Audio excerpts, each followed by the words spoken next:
उत्तराखंड में police constable बनने का सपना। सोचिए, इसके लिए जी जान लगा दी, हर मुश्किल परीक्षा पास कर ली, और फिर आखिरी मंजिल पर एक ऐसी अड़चन आ गई जिसके बारे में किसी ने सोचा भी नहीं था। चलिए समझते हैं कि आखिर ये पूरी कहानी है क्या। तो देखिए, कहानी की शुरुआत होती है एक बड़ी जीत से। इन उम्मीदवारों ने दिन रात एक करके पसीना बहाकर भर्ती की पहली और सबसे मुश्किल मानी जाने वाली फिजिकल परीक्षा यानी शारीरिक सहनशक्ति परीक्षा को पार कर लिया। बहुत बड़ी बात थी ये। और बात सिर्फ यहीं खत्म नहीं हुई।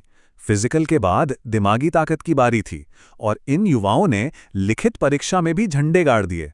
मतलब मेहनत में कोई कमी नहीं छोड़ी गई थी।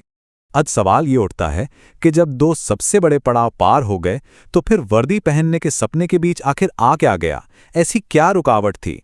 और इसका जवाब मिलता है भर्ती के बिल्कुल आखिरी चरण में, मेडिकल जांच में। यहीं पर कई उम्मीदवारों के लिए एक ऐसी खबर आई जो किसी झटके से कम नहीं थी। अब जरा आंकड़ों को देखिए। देहरादून में मेडिकल जांच के लिए कुल 711 उम्मीदवार पहुंचे थे, और उनमें से 39 उम्मीदवारों को टेम्परेरीली अनफिट यानी अस्थायी तौर पर अनफिट घोषित कर दिया गया। और सबसे दिलचस्प बात तो ये है कि इन 39 में से ज्यादातर मामलों की वजह एक ही थी। 30 उम्मीदवार, मतलब लगभग 77%, सिर्फ नाक की हड्डी टेढ़ी होने की वजह से अनफिट करार दिए गए। बाकी कुछ को सुनने या देखने में थोड़ी दिक्कत थी। तो ये नाक की टेढ़ी हड्डी, जिसे डेविएटेड सेप्टम कहते हैं, आखिर है क्या? देखिए, बहुत आसान भाषा में समझें तो हमारी नाक के अंदर एक पतली सी दीवार होती है जो दोनों छेदों को अलग करती है। जब ये दीवार एक तरफ को झुक जाती है, बस उसी को डेविएटेड सेप्टम कहते हैं। जाहिर है, इस स्थिति को देखकर उम्मीदवारों में चिंता होना तो लाजमी था। तो सवाल ये था कि इस मामले पर अधिकारियों का, मेडिकल बोर्ड का क्या कहना है? और यहीं पर एक उम्मीद की किरण नजर आई। मुख्य चिकित्सा अधिकारी डॉक्टर मनोज शर्मा ने साफ साफ कहा कि जिन भी उम्मीदवारों को अस्थायी तौर पर अनफिट किया गया है, उन्हें निराश होने की कोई जरूरत नहीं है। तो फिर इन उम्मीदवारों के लिए आगे का रास्ता क्या है? अच्छी खबर यह है कि उनके लिए एक दूसरा मौका दरवाजे पर ही था।